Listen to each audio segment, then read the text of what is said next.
विशेष विशेष धम्म देशना आज दिनांक 6 नवंबर 2020। ये धम्म देशना हम मूल पाली त्रिपिटक के ग्रंथों के आधार पर देते हैं, जिन पाली त्रिपिटक में तथागत भगवान बुद्ध की मूल वाणी ओरिजिनल वाणी संग्रहित है। तथागत भगवान बुद्ध ने लोगों के हित, सुख और कल्याण के लिए जो बुद्ध बनने के बाद जीवन भर सिखाया, उनके उस प्रवचनों को, वाणी को भिक्षु संघ ने और उपासक उपासिकाओं ने संभाल के रखा। उन्हीं पाली ग्रंथों के आधार पर हमारी ये धम्म देशना है। चिरं तिष्ठन्तु सद्धम्मो लोको हुन्तु सुखी सदा। सद्धम्म इस पवित्र पावन धरती पर दीर्घ काल तक टिका रहे, दीर्घ काल तक बना रहे, लोग उसे जाने, समझे और उन्हें जानकर, सुनकर, उस पर चिंतन मनन करके, उस रास्ते पर चलकर अपना जीवन मंगलमय बनाए, धन्य धन्य बनाए। यही महाकरुणा भावना से तथागत बुद्ध ने सद्धम्म सिखाया है। आज हम मध्यम निकाय पाली ग्रंथ के एक पास राशि सूत्र पर थोड़ी चर्चा करेंगे। मध्यम निकाय का ओरिजिनल ग्रंथ पास राशि सूत्र, उस पर मैं ओरिजिनल ग्रंथ से ही पढ़ूंगा। एवं में सुतं पास राशि सुतं, एवं में सुतं एकं समयं भगवा सावत्थ्यं विहरति जेतवने अनाथ पिंडिकस्य आरामे अथको भगवा पुबन्न समयं निवासित्वा पत्तचीवरमादाय सावत्थ्यं पिंडाय पाविसी अथको संबहुला भिक्खुएना यस्मा आनंदो तेनुपसंकमिंसो उपसंकवित्वा आयस्मन्तं आनंदं एतदवच्चो चिरसुतानो आयुषो आनंद भगवतो सम्मुखा धम्मी कथा। तो एक बार तथागत भगवान बुद्ध श्रावस्ती के जेतवन विहार में ध्यान साधना हेतु विहरते थे और बड़ा भिक्षु संघ भी उनके साथ रहता था। आनंद उनके उपचारक, उनके अटेंडेंट, वो भी साथ में ही थे। तो भगवान बुद्ध एक बार पिंडपात के लिए जाकर वापस आ गए और आने के बाद भिक्षु आनंद से मिले और आनंद से मिलकर भिक्षु ने कहा कि बहुत समय हुआ बुद्ध के देशना हमने सुना नहीं है, अच्छा होगा तथागत बुद्ध हमें देशना दे तो अच्छा होगा।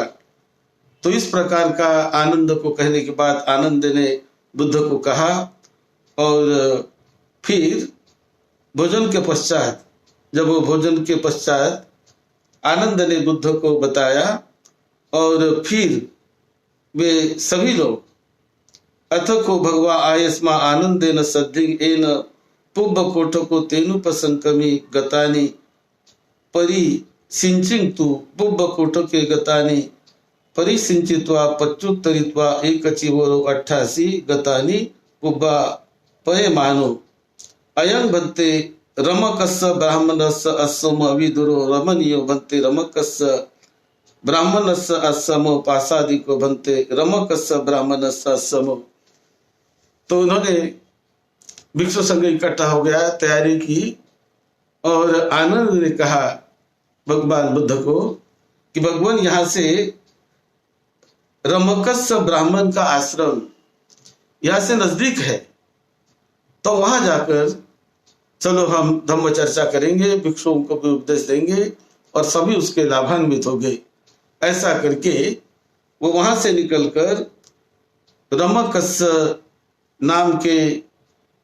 नाम के जो ब्राह्मण थे, रमक, उस रमक ब्राह्मण के आश्रम में तथागत बुद्ध गए, भिक्षु संघ भी गया और वहां जाकर ब्राह्मण ने उनका बड़ा स्वागत सत्कार किया और बैठने के लिए सम्मान से उनको आसन दिया और वहां जाकर तथागत बुद्ध विराजमान हुए। और तब तथागत बुद्ध भिक्षु संघ को और सभी को ये देशना तथागत बुद्ध ने देना वहां पर शुरू कर दिया। सभी इकट्ठे आने पर तथागत भगवान बुद्ध ने देशना उस आश्रम में देना शुरू कर दिया। भिक्षुओं को बुद्ध कहते हैं कि भिक्षुओं, जब भी आप सब लोग इकट्ठे आते हैं तो इकट्ठे आने पर दो ही बातें आपने करनी है। कौन सी दो बातें? एक तो कोई बात करनी है, कथा करनी है, तो आपस में यदि बात करनी है तो केवल धम्म पर ही बात करो, दूसरे विषय पर बात नहीं करना, सद्धम्म के विषय पर बात करो। और नहीं करना है बात तो मौन व्रत का धारण करो। ऐसी दो बातें भिक्षु संघ को बुद्ध ने बताया। उसके बाद तथागत भगवान बुद्ध ने बताना शुरू कर दिया कि बुद्ध ने कहा कि दो प्रकार की गवेषणा होती है, दो प्रकार की पर्यवेक्षणा होती है। तो कौन से दो प्रकार की पर्यवेक्षणा? तो एक होती है आर्य पर्यवेक्षणा, आर्य गवेषणा, और दूसरी होती है अनार्य पर्यवेक्षणा। तो इस प्रकार दो प्रकार की पर्यवेक्षणा होती है, दो प्रकार के संकल्प होते हैं, दो प्रकार का एक भावी नियोजन होता है। तो जो आर्य परिवेशना है वो क्या है कि आर्य परिवेशना यानी वो व्यक्ति, बुद्धिमान व्यक्ति, ज्ञानी व्यक्ति स्वयं अपने स्वयं वो जन्मों को जानता है, अपने जरा को यानी व्याधि को जानता है, जरा को जानता है, मृत्यु को जानता है, शोक को जानता है, और ऐसे निर्माण होने वाले जीवन में ये दुख को जानता है। और इसको जानकर जो आर्य परिवेशना करने वाला व्यक्ति होता है वो ये विचार करता है कि मैं इस दुख से कैसे मुक्त हो जाऊं, मैं व्याधि से कैसे मुक्त हो जाऊं, मैं बुढ़ापे से कैसे मुक्त हो जाऊं, शोक और ये नाना प्रकार के दुख जीवन में आते हैं, क्या उनसे मुक्त होने का मंगलमय कोई रास्ता है क्या? इस प्रकार की वो सोचता है जो आर्य व्यक्ति होता है। और जो अनार्य है तो वो ऐसा नहीं सोचता, तो वो सोचता है कि स्वयं में इस धर्म का जानने वाला होने के बावजूद भी वो इसके बाहर निकलने का रास्ता वो नहीं सोचता, तो उसी में बंधे रहने का, बार बार उसी में बंधे रहने का रास्ता सोचता है और उसी में वो डूबे रहता है। लेकिन जो आर्य व्यक्ति होता है वो उनसे मुक्त होने का रास्ता सोचता है कि उनके दुष्परिणामों को देखकर, ये सारे तकलीफों को, सारे दुखों को, जीवन में आने वाले कष्टों को वो देखकर, समझकर वो आर्य व्यक्ति वो विचार करता है कि मैं इनसे कैसे मुक्त हो जाऊं और निर्वाण का कैसे मैं साक्षात्कार करूं, इनसे मुक्ति का कोई रास्ता है क्या, अनुत्तर ऐसा कोई रास्ता है क्या, इस पर वो चिंतन करता है, पर्यवेक्षणा करता है। तो ऐसे दो प्रकार की पर्यवेक्षणा होती है। तो भिक्षुओं, मैं भी जब पहले आर्य नहीं था तो मैं अनार्य जैसा था, यानी कई बंधनों में मैं बंधा हुआ था। तो मेरी भी परिवेशना बुद्ध होने के पहले अनार्य जैसी थी। मैं जो भी विचार करता था कि इन अनार्य जैसी, यानी राग द्वेष मोह लोभ, ये जो संसार के जो बंधन है उसी में मैं लगा हुआ था। और फिर मुझे ऐसा समझ में आने लगा कि मैं तो अनार्य जैसा हूँ, ज्ञान के रास्ते पर नहीं जा रहा हूँ, उसका चिंतन मैं नहीं कर रहा हूँ, तो क्यों ना मैं आर्य का मार्ग लेकर उस मार्ग से क्यों न मैं चलूं, और क्यों न मैं इस दुख से मुक्त होने वाले रास्ते को खोजूं, और उसकी प्राप्ति क्यों न मैं कर लूं। इस प्रकार का मैं गवेषणा करने लगा, पर्यवेक्षण करने लगा। इस प्रकार का विचार मेरे मन में आने लगा। और उस समय तो मैं तरुण अवस्था में था, युवक था, और युवक होने के बावजूद भी मैंने घर बार छोड़ दिया। मेरे मन में ऐसा आया, वो अपनी कहानी बताते हैं बुद्ध, कि मेरे मन में ऐसा आया कि मुझे इससे निकल जाना चाहिए और मुक्ति का रास्ता, निर्वाण का रास्ता खोजना चाहिए, जो इन दुखों से और इन शोक से मुक्त कराने वाला कोई रास्ता हो। तो उसे खोजने के लिए मैंने ये सब गृहस्थी जीवन छोड़ दिया। मेरा वो जो राज परिवार में मैं पला, मैं राजकुमार था, लेकिन वो सारा मैंने छोड़ दिया और शांति की तलाश में मैं निकल पड़ा कि इससे कोई और भी मुक्त होने का रास्ता है क्या। और जब मैं निकल पड़ा तो सर्वप्रथम मैं हमारे जो आलार कालाम गुरु थे तो उनके पास में गया, और आलार कालाम गुरु के पास जाकर वहां रहकर उनको मेरी सारी बातें बताकर वहां मैंने उनसे सीखना शुरू कर दिया। और उनके यहाँ रहकर आकिंचन्या येतन तक की विद्या मुझे आलार कालाम ने सिखा दी।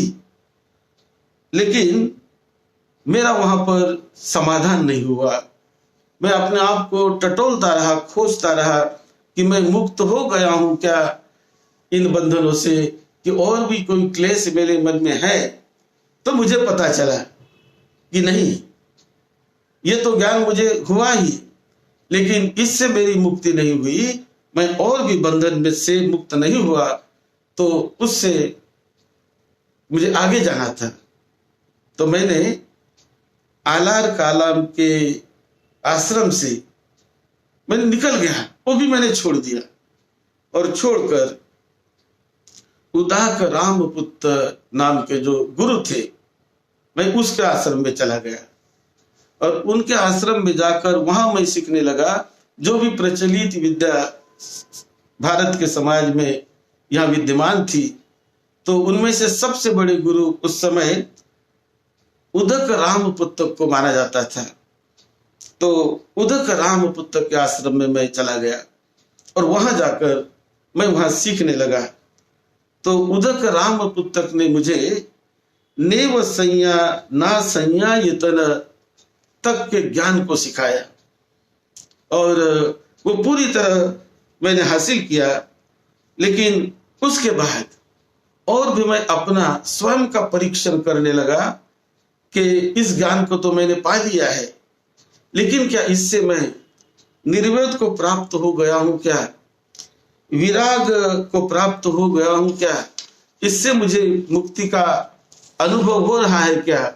तो इस प्रकार का जब मैं अपने आप को टटोलने लगा, देखने लगा, तो उस समय मुझे पता चला कि नहीं, ये मार्ग जो मैंने सीखा है वो मुझे निर्वेद की तरफ नहीं ले जाने वाला है, वो मेरा उपशमन नहीं करा सकता, वो मुझे संबोधि नहीं दिला सकता, और निर्वाण का साक्षात्कार ये नहीं करा सकता।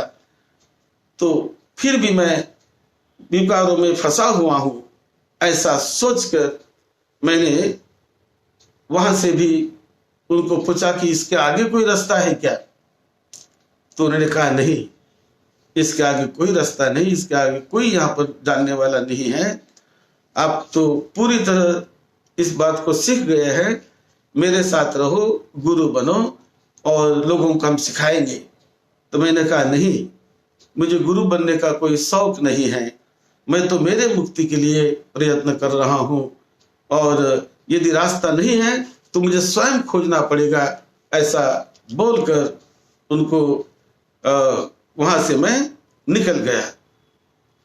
और वहां से निकलकर चारिका करते करते मैं उरुवेला में आ गया।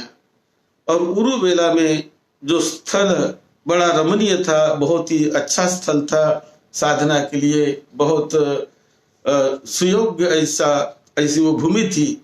तो वहां मेरा मन बहुत रमने लगा। और फिर वहां पर मैं अपने स्वयं के अनुभव से मैं अपना अभ्यास करने लगा। और वो अभ्यास करते करते मुझे वहां पर निर्वाण का साक्षात्कार हो गया। मैं वहां बुद्ध बना, विमुक्ति को मैंने पा लिया।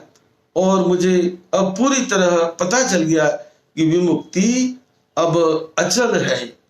अब पूरी तरह मैं विमुक्त हो गया हूं, कोई भी क्लेश, कोई भी विकार मेरे मन में रहे नहीं है। ये मेरा अंतिम जन्म है, इसके बाद मेरा जन्म नहीं होगा और जन्म मरण से मैं पूरी तरह छूट गया। ऐसा मुझे एहसास हुआ, मुक्ति का एहसास हुआ।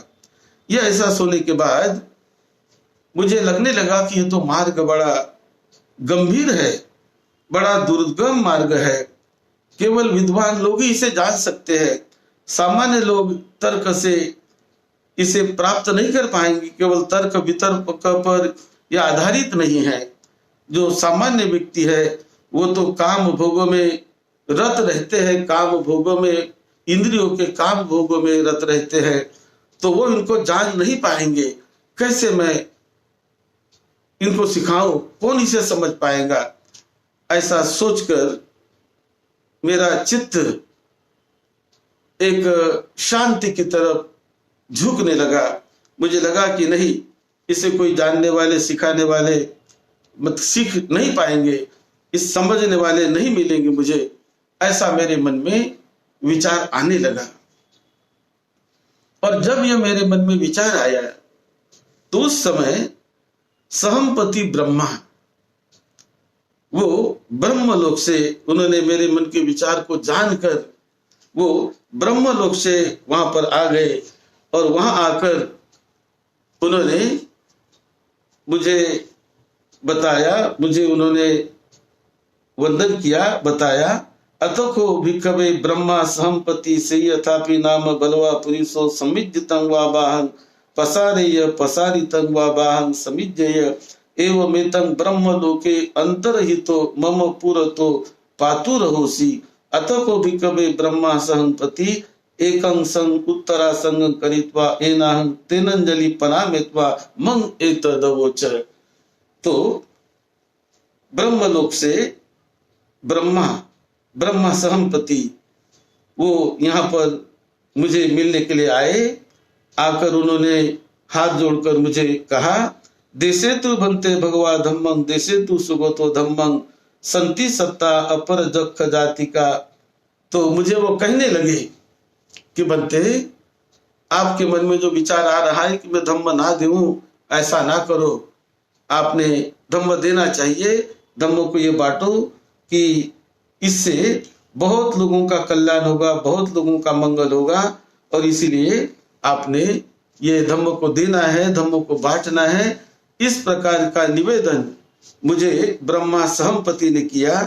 और फिर मैं भी देखने लगा कि दो प्रकार के प्राणी, दो प्रकार के लोग यहाँ पर दिखाई देने लगे मुझे। जब मैंने बुद्ध नेत्र से भी लोगों का अवलोकन किया तो मुझे पता चला कि दो प्रकार के लोग समाज में दिखाई देते हैं। एक है कम मैल वाले और दूसरे है अधिक मैल वाले, यानी बहुत गुंटे हुए भी लोग हैं और थोड़े से अटके हुए भी लोग हैं। कुछ लोग हैं तीक्ष्ण इंद्रिय वाले, बहुत बुद्धिमान व्यक्ति है, ऐसे भी लोग समाज में हैं। और कुछ लोग हैं मंद इंद्रिय वाले, ऐसे भी लोग हैं। कुछ बड़े सुंदर आकृति वाले लोग हैं और कुछ लोग तो बुरी आकृति वाले भी लोग समाज में विद्यमान हैं। कुछ लोग बहुत थोड़े से समझाने से भी समझ जाएंगे, ऐसे भी लोग इस समाज में विद्यमान है। जैसे कि तालाब में जो कमल होता है, तो कुछ कमल तो पानी के सतह तक ऊपर आ गए होते हैं और कुछ ऊपर पानी के ऊपर आ गए हैं, कुछ पानी के समतल तक आ गए हैं कि थोड़ा सा यदि धक्का दिया जाए तो ऊपर वो उमल जाएंगे, खुल जाएंगे। और कुछ होते हैं कि जो पानी के भीतर ही भीतर रह जाते हैं, तो उन्हें ऊपर आने का कभी मौका नहीं मिलता, वो ऊपर आ ही नहीं पाएंगे क्योंकि इतने वो पानी के भीतर फंसे हुए हैं कि उन्हें ऊपर आना संभव नहीं। तो इसी प्रकार समाज में भी ऐसे लोग होते हैं। तो कुछ लोग तो नहीं समझ पाएंगे, लेकिन कुछ लोग जरूर समझ पाएंगे। जो ज्ञानी है, थोड़ा भी उनको यदि समझ में आने लगे तो सही में लोगों का कल्याण होगा। ऐसा मुझे भी बुद्ध नेत्रों से मुझे दिखने लगा और ब्रह्म सहमपति ने भी मुझे बताया। तो उनकी बात सुनकर और मैंने भी अपने बुद्ध चक्षु से देखने के बाद मुझे लगा कि मुझे जाना चाहिए। तब मैं बाहर निकला, सोच लिया तो किसको बताऊं मार्ग। तो पहले मेरे मन में आ गया कि मेरे जो गुरु थे आलार कालाम, उन्हें मैं बताऊं। लेकिन देखा मैंने बुद्ध चक्षु से तो पता चला कि वो 1 हफ्ते पहले ही उनकी मृत्यु हो गई है, अब वो नहीं रहे। अब मैं किसको बताऊं। फिर मेरे मन में आया कि दूसरे जो मेरे गुरु थे उदाक राम पुत्र, वो भी बहुत ज्ञानी थे, उन्हें यदि मैं बता दूं तो इससे तो बहुत गदगद हो जाएंगे, बहुत समझ जाएंगे ये, तो चलो उन्हें मैं बता दूं। ये मेरे मन में बात आ गई।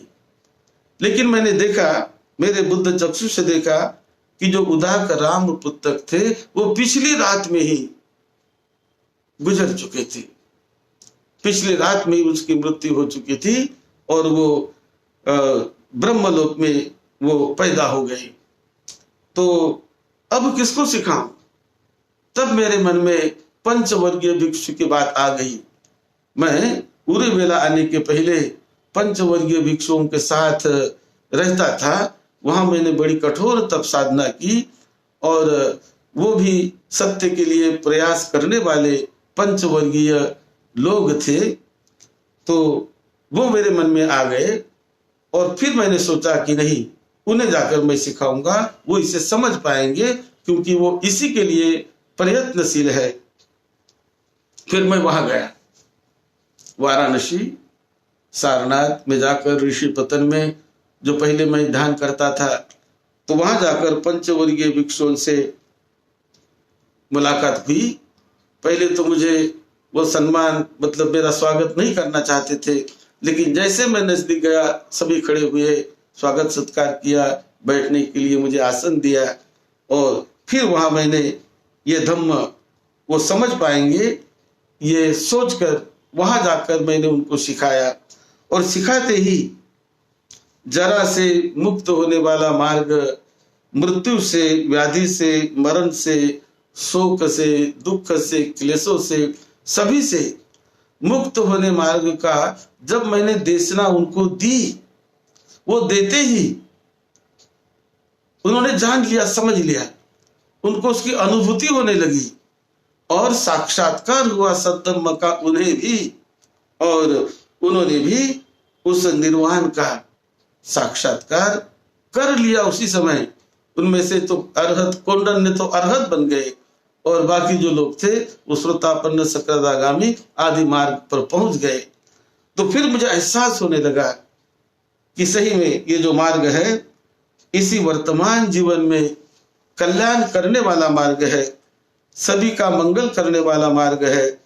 तो इसका मुझे जब एहसास होने लगा और फिर मैंने लोगों को सिखाना मैंने शुरू कर दिया। मैंने देखा कि बहुत सारे लोग, जो बहुत सारे श्रमण ब्राह्मण ये 5 गुणों में लगे हुए रहते हैं, जो लोभ में, पंच इंद्रियों के विषयों में, जो पंच इंद्रियों का जो काम भोग होता है उसी में बहुत सारे लोग लगे होते हैं। पंची में भिक्खवे काम गुना कतमे पंच चक्षु भी या रूपा इट्ठा कंता मनापा पिए रूपा कामुप संहिता रजनिया सोतमीय या सद्धा घानवीय या गंधा।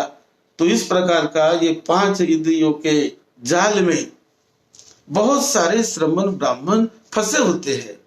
तो ये भी मुझे एहसास होने लगा कि बहुत सारे लोग इसमें फंसे होते हैं और उनका वो मुक्त नहीं होते, उसी में वो लगे रहते हैं। कि जिस प्रकार मुझे समझ में आने लगा कि जैसे कोई शिकारी किसी मृग को पकड़ लेता है और यह मृग उनके फांसे में फंस जाता है और उनके फांसे में फंसकर मृग वो बाहर अब निकल नहीं सकता। इस प्रकार के बहुत सारे लोग इसके फांसे में, और जिसे कहते हैं मार, ये मार के चुंगल में फंसकर वो निकलने का प्रयास करते हैं लेकिन निकल नहीं पाते हैं, पता भी नहीं चलता, रास्ता भी नहीं दिखता है। ऐसे बहुत सारे लोग जीते रहते हैं। तो यह जब मुझे समझ में आने लगा कि 5 काम गुणों से अलिप्त कैसे हुआ जाए, इस विकारों से अलिप्त होकर कैसे जीते जी परम आनंद का, परम मुक्ति का साक्षात्कार कैसे किया जाए, ये रास्ता मैंने सिखाना शुरू कर दिया। और वो साक्षात्कार तब होता है, वो रास्ता मैंने बताना शुरू कर दिया कि प्रथम ध्यान के रास्ते जाओ, द्वितीय ध्यान, तृतीय ध्यान, चतुर्थ ध्यान, इस प्रकार का ध्यान मैंने सिखाना शुरू कर दिया। ये सूत्र बहुत लंबा है, बहुत बड़ा सूत्र है, मैं बहुत शॉर्ट में उसको बता रहा हूं। तो ये ध्यान मैंने सिखाना शुरू कर दिया। उसके बाद ये 4 ध्यान के आगे भी विपश्यना के भी आगे जाकर आकाशा नंचा ये तन, उस ध्यान को मैंने सिखाना शुरू कर दिया। विया नंचा ये तन, आकिंचया ये तन, नेव संज्ञा ना संज्ञा ये तन, और संज्ञा वेदहित निरोध। इस प्रकार का जो संज्ञा का निरोध, उसको खत्म करके, उसको छिन्न विच्छिन्न करके परम मुक्त चित्त को कैसे बनाया जाता है और किस प्रकार जन्म मरण से मुक्त हो सकता है आदमी, किस प्रकार बुढ़ापे से मुक्त हो सकता है, किस प्रकार वो व्याधि से मुक्त हो सकता है और जन्म मरण से ही मुक्त होकर अनंत निर्वाण का साक्षात्कार करके परम निर्वाण की अवस्था को, मृत्यु के बाद नहीं तो जीते जी कैसे निर्वाण का साक्षात्कार होता है।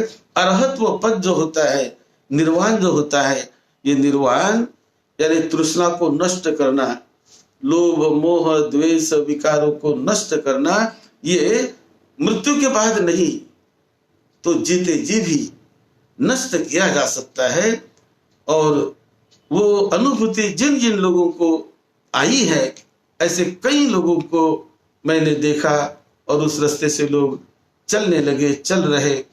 तो इसका एहसास मुझे होकर मैंने वो सिखाना शुरू कर दिया और मार्ग के बंधन से पूरी तरह मुक्त होकर, जन्म मरण के बंधन से पूरी तरह मुक्त होकर विहरने लगा मैं। और वही रास्ता मैं दूसरों को भी सिखाने लगा।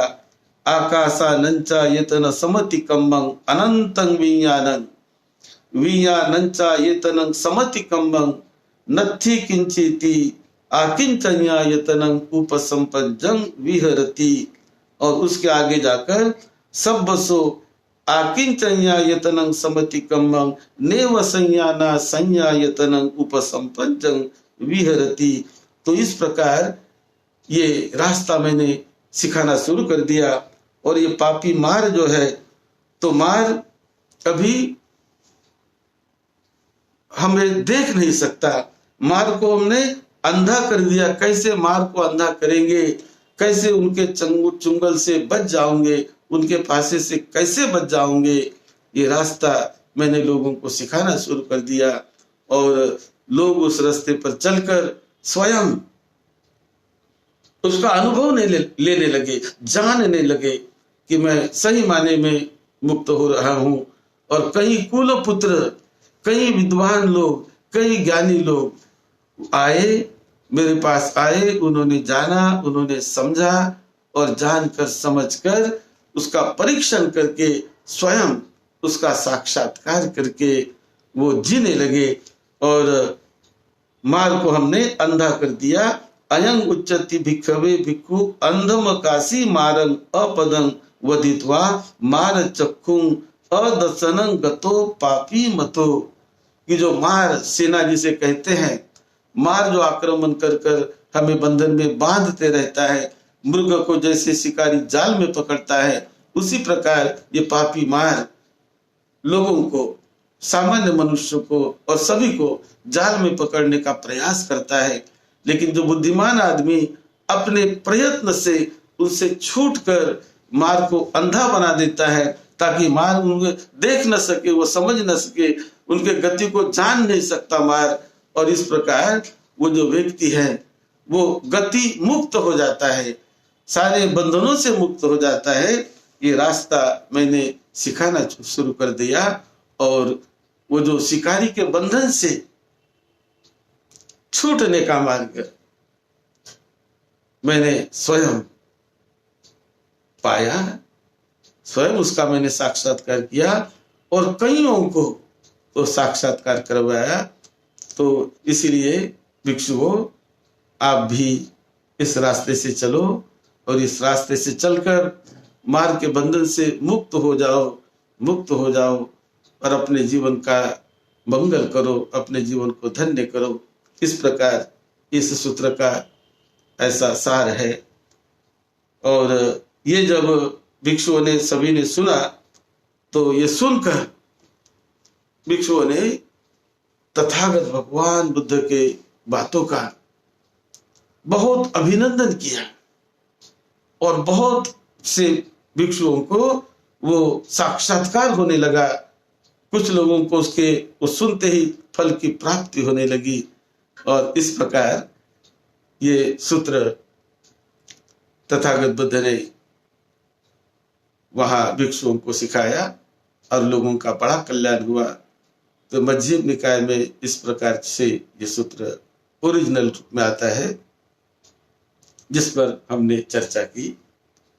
आप सभी को निरोगत्व मिले, लंबी उम्र मिले, सुख शांति मिले। आपके परिवार के छोटे बड़े सभी को सुख शांति मिले। सबका मंगल हो, सबका मंगल हो। इसी मंगल मैत्री के साथ सद्धम्म की सेवा में, आपकी सेवा में डॉक्टर भदंत राहुल बोधी महाथिरो। सबका मंगल हो, सबका मंगल।